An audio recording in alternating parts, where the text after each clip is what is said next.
En cette période de fête, Port-au-Prince devrait être en effervescence, mais rares sont ceux qui s'aventurent dans les rues.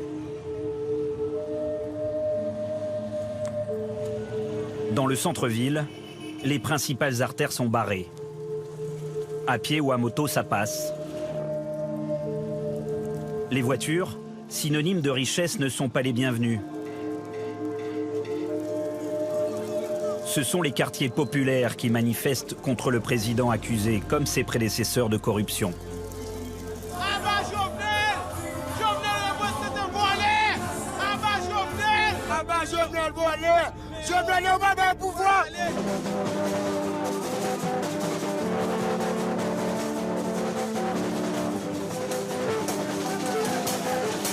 Et quand tout va mal, c'est aussi de la faute des autres. La faute de ces pays qui ont souvent beaucoup donné, mais pour les manifestants, pas aux bonnes personnes. Aujourd'hui, on se rend compte que le président Jovenel est un domestique. Jovenel est un laquais. Ceux qui maintiennent Jovenel au pouvoir sont les Américains, la France et le Canada. Ce que l'on vit aujourd'hui, c'est un tremblement de terre, parce que tu regardes les gens mourir, ils n'ont pas de droit à la santé, pas de droit à l'éducation, les écoles sont fermées, c'est plus qu'un tremblement de terre. Et le tremblement de terre qui fit plus de 300 000 morts changea beaucoup de choses. 14 milliards de dollars de dons venus du monde entier arrivèrent en Haïti. Ils marquèrent le point de départ du naufrage actuel. Aujourd'hui, la résistance dure depuis des mois. Une cinquantaine de morts, des centaines de blessés et un pays complètement paralysé. Les universités ne fonctionnant plus, les étudiants en grève de la faim sont venus exprimer leur dégoût du système en place. Après le tremblement de terre du 12 janvier, on peut dire que c'est l'effondrement de l'ordre moral, c'est l'effondrement de l'ordre constitutionnel. La loi n'est plus respectée dans notre pays, l'économie s'est effondrée.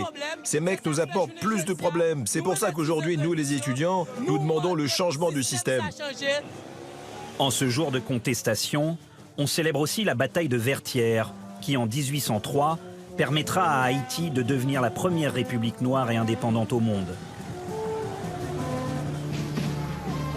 Le président Jovenel, un quasi-inconnu mis en place par son prédécesseur et ses alliés américains, n'a pas pu se rendre sur les lieux de la victoire. Trop de barrages et d'insécurité. Alors, dans les jardins de la présidence, entouré de militaires, il tente de garder la tête haute et rejette la responsabilité du chaos sur les autres. Promettre ses dettes. Jean te prend grosse décision dans la campagne électorale. Et je dis, peuple haïtien, mais l'amour là, mais le devant. Le plus gros problème que nous avons, c'est que l'État haïtien est capturé. Il y a en fait des oligarques qui font en fait une mainmise sur l'État. Et cette mainmise, ça ne date pas d'hier. C'est comme si c'est un système que vous avez des gens qui ont la capacité de régénérer ce système de temps en temps.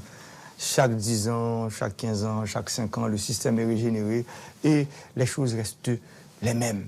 Cela veut dire que le peuple souffre pour qu'on libère l'État, pour qu'on libère l'administration publique. Et une administration qui doit en fait sortir des griffes de certains oligarques pour que cette administration en fait vienne au secours de la population, pour que l'État est au service du peuple. On va malheureusement bientôt célébrer les 10 ans du tremblement de terre. Est-ce que l'aide a été à la hauteur de ses promesses? On a promis des choses, est-ce que ces promesses ont été tenues? Bon, en fait, on peut dire qu'il y a eu beaucoup d'argent dépensé. Moi, je n'ai pas en fait les chiffres exacts, mais il y a eu beaucoup d'argent, beaucoup de milliards dépensés en Haïti après le tremblement de terre.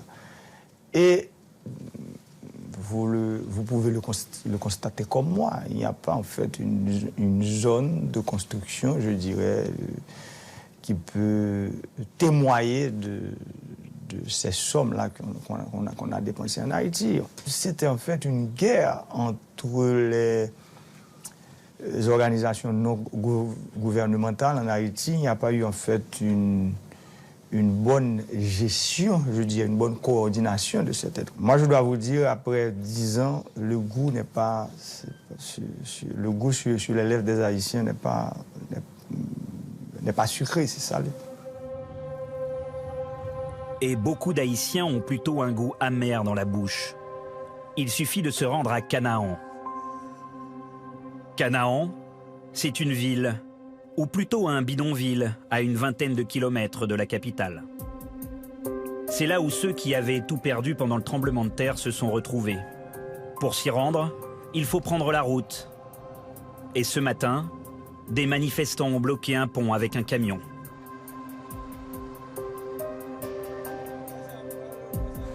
Depuis, la circulation est paralysée et la police veille pour permettre aux dépanneuses de travailler.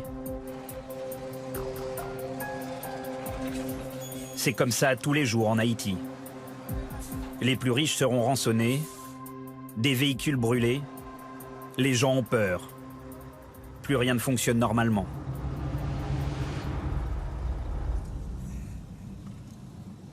La route est réouverte et voici Canaan. Des dizaines de milliers d'habitants sur une colline aride. Pas d'eau courante, pas vraiment d'électricité et des maisons fabriquées avec des matériaux de récupération. Depuis 10 ans, gouvernements haïtiens ou humanitaires leur ont tout promis, mais ils n'ont rien vu venir. Ici, les gens vivent en moyenne avec moins de $1 par jour. Pour survivre, il faut être débrouillard. Quand Vognav s'est installé ici avec sa famille, il vivait sous une bâche en plastique. Il a mis 7 ans pour réussir à acheter les parpaings et les tôles pour construire sa petite maison. Aujourd'hui, il n'a toujours pas l'eau courante, ni l'électricité. On ne vit pas, on survit.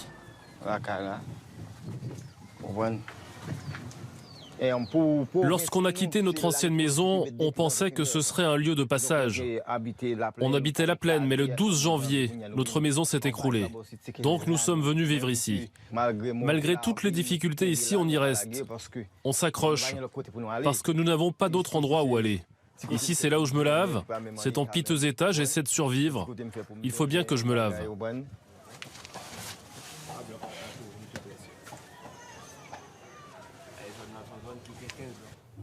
Martelly est venu nous voir ici quand il était président. À part ça, il n'a rien fait pour nous, à part des promesses. Mais Jovenel n'est jamais venu nous voir, alors que tous les jours, il passe par la route nationale. Il fait exprès de mettre ses lunettes noires pour ne pas nous voir, parce que pour lui, nous ne sommes même pas humains. Et nous avons pourtant le même sang. Nous sommes tous les enfants de Dieu. Lui, au moins, nous considère.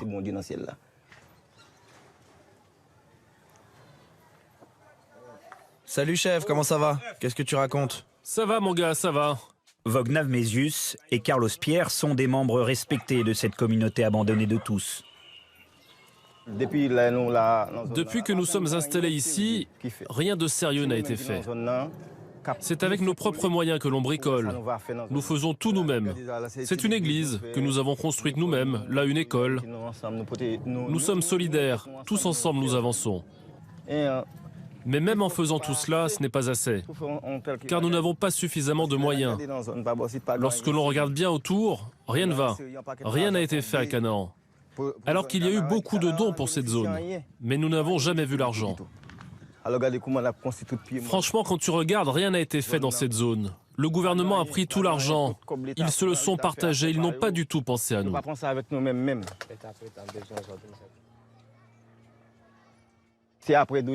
Après le 12 janvier, le président Préval a fait une déclaration et il a dit que toutes les victimes qui n'ont plus d'endroit où aller peuvent se réfugier à Canaan et y habiter jusqu'à nouvel ordre. Depuis cet instant, toutes les personnes dont la maison a été détruite sont venues ici. Donc, nous nous sommes installés ici. Nous avons construit nos maisons. Nous avons tout recommencé puisque nous avions tout perdu. On entend qu'il y a eu des millions qui ont été débloqués pour nous aider. Mais nous, les victimes, nous n'avons rien reçu. Le gouvernement ne vient pas nous voir, ne nous aide pas et ne se soucie pas de notre situation. Il nous laisse mourir de faim dans la misère. Il n'y a pas d'eau, pas d'hôpital, pas d'école. La population vit dans cet endroit délabré. Environ 80 000 personnes y vivent et le gouvernement n'y est jamais venu. Parfois, ils achètent un peu d'eau et filment le quartier en disant que c'est eux qui ont tout fait. Mais aucune ONG n'a fait quelque chose de concret ici. Eux, ils entassent entre leurs mains les millions qui sont censés nous aider. Aujourd'hui, je veux que les gens soient au courant de ça, pour qu'on puisse nous aider. Parce que notre gouvernement, pour nous qui vivons dans ces conditions, ne fait rien.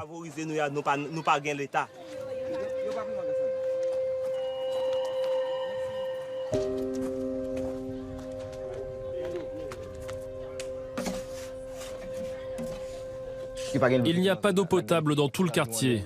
Regarde tout ce monde. Et il y a juste ce point d'eau. C'est un pasteur qui nous aide.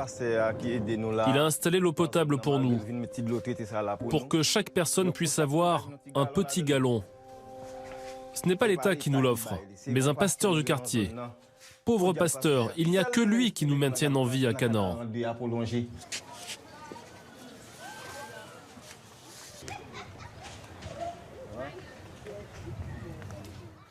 C'est la fièvre qui a fait ça? Je ne sais pas si c'est la fièvre.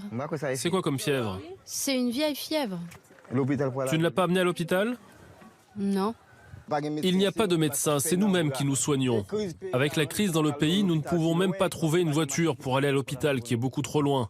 Donc nous sommes obligés de rester ici. Là, c'est une fièvre qui l'a mis dans cet état. On a des problèmes avec les services de santé. Si un enfant a une fièvre et que vous comptez sur un hôpital pour le soigner, il est déjà mort. On ne peut pas se soigner ici. Alors, les habitants de Canaan ne peuvent que prier pour ne pas tomber malades. À Port-au-Prince, l'état de l'hôpital général décline petit à petit. Il fonctionne tant bien que mal dans des locaux hors d'âge.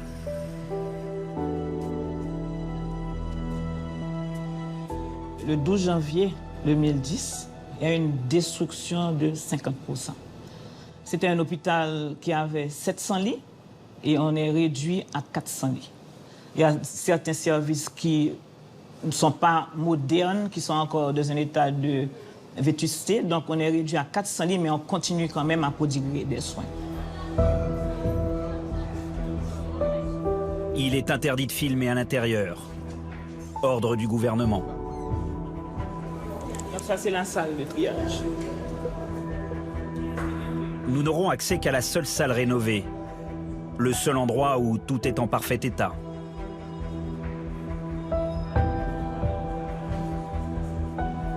Pourtant, depuis des années, un nouvel hôpital est en construction. En ce moment, plus rien n'avance à cause d'un conflit entre le constructeur et le bailleur. Un problème d'argent.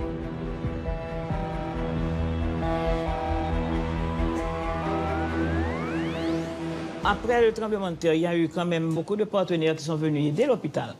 On a eu la coopération suisse, on a eu certains groupes américains qui sont venus en mission. On a eu des professeurs invités, donc tout ça quand même c'était avec de l'argent. Donc je pense que, je ne sais pas si c'est combien de milliards qu'on a reçus, mais il y a eu quand même des missions humanitaires. À l'image de cet hôpital, c'est tout le système de santé qui va mal. La Croix-Rouge internationale est partie. Pourtant, un Haïtien sur 2 souffre de malnutrition. Les médicaments manquent. Reste la Croix-Rouge haïtienne et un immense parking où pourrissent des dizaines de véhicules. Son président, le docteur Jean-Pierre, a vu les moyens colossaux déployés il y a 10 ans. Mais depuis, il est bien souvent contraint à l'inaction. C'était la première et la plus grosse opération d'assistance humanitaire que le mouvement ait jamais eu à faire au cours de son existence. Et Haïti aussi, c'était la première fois qu'il y a eu tant d'assistance. J'estime que si tout n'a pas été fait, mais beaucoup a été fait qui ont quand même permis à Haïti de subsister dans cet intervalle. Et beaucoup de travail fait, mais qui ont été par la suite remis en question à cause des phénomènes naturels, puisque nous sommes régulièrement, annuellement frappés par les ouragans ou encore par d'autres types de catastrophes naturelles. Et vous êtes arrivé en pleine période où le pays est confronté à des troubles de nature sociopolitique. Par exemple, nous avons commencé à assister la communauté de Canaan, et puis par la suite, nous sommes en face, et vous l'avez vécu, vous le vivez actuellement, d'un problème, je dirais, d'ordre social, d'ordre politique, qui empêche pratiquement tout déplacement, je dirais, d'humanitaire dans cette zone. Retour à Canaan. Il est clair que ce n'est pas ici que les milliards de la communauté internationale ont été investis. Pourtant, tous les habitants sont des victimes du séisme. C'est dimanche. Rosita, la femme de Vognav, est à la maison. C'est un jour consacré à la famille.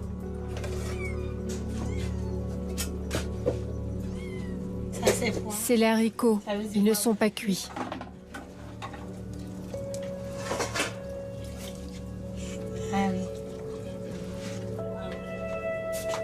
Aujourd'hui, c'est dimanche. J'ai de quoi manger pour aujourd'hui. Vous savez, je suis vendeuse de rue. C'est le seul jour où je suis là. Je ne peux pas abandonner la maison.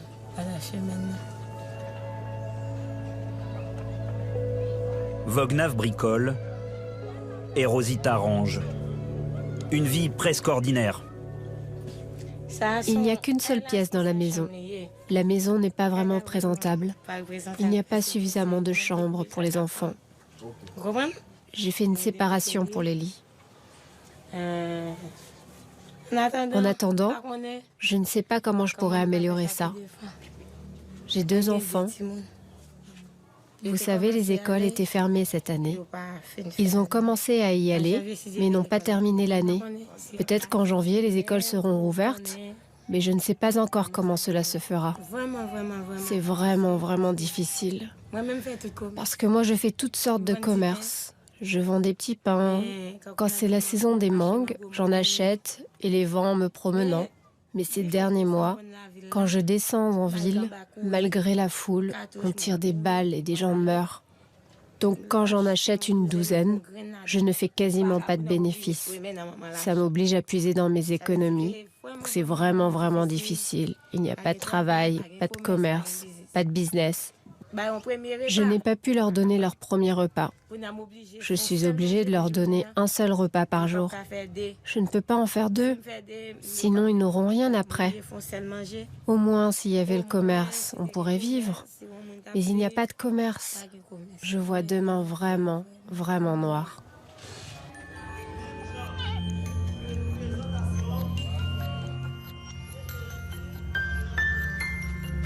Juste en face de la maison, il y a une église évangéliste, construite par les habitants du quartier. Comme tous les dimanches, ici on chante, on danse et on oublie les difficultés du quotidien.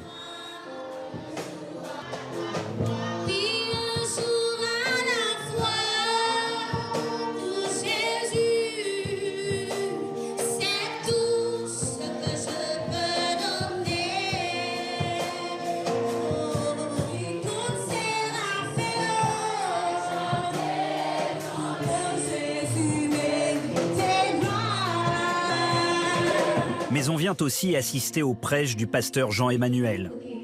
Nous sommes présentés devant les trônes de Dieu ce matin parce que nous avons besoin de la présence de Dieu. Notre pays connaît des situations tellement difficiles. Seulement Dieu qui pourrait nous aider à nous relever. C'est la raison pour laquelle ce matin nous te présentons ces parents. Nous te présentons notre Dieu, chaque jeune fille, chaque jeune garçon, notre Dieu qui est préparé, qui a des projets, notre Dieu. Mais ces projets se sont étouffés dans l'être. Oh Seigneur, oh, se trouve dans ce pays. Parce que tu es le mathématicien par excellence, tu es le maître de l'univers. Là où notre Dieu, notre connaissance nous abandonne, mais toi tu es illimité. Si vous croyez que ce matin Dieu va venir en aide en nous, disons béni soit l'Éternel.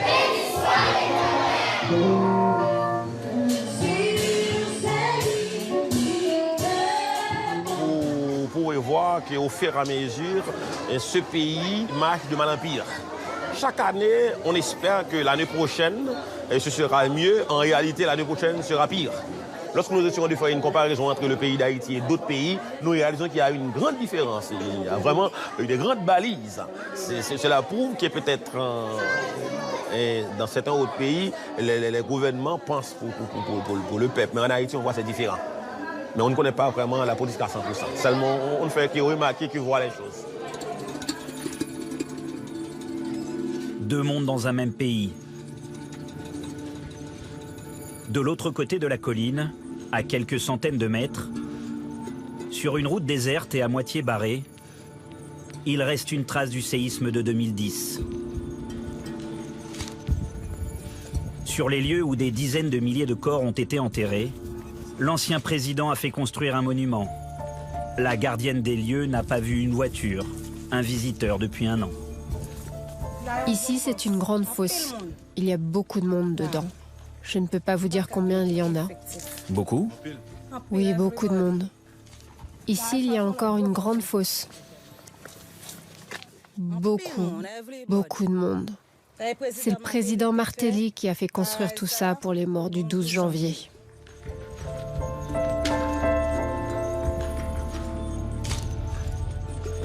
Tout semble à l'abandon et à moitié terminé faute d'argent. La pauvre gardienne se sent bien seule pour tout remettre en état. Je travaille ici depuis 4 ans et jusqu'à présent, je n'ai jamais été payée. Et cette année encore, c'est la même chose. Les gens sont méchants, ils ne font rien pour nous. Oh, le drapeau est tombé. C'est le vent qui l'a emporté.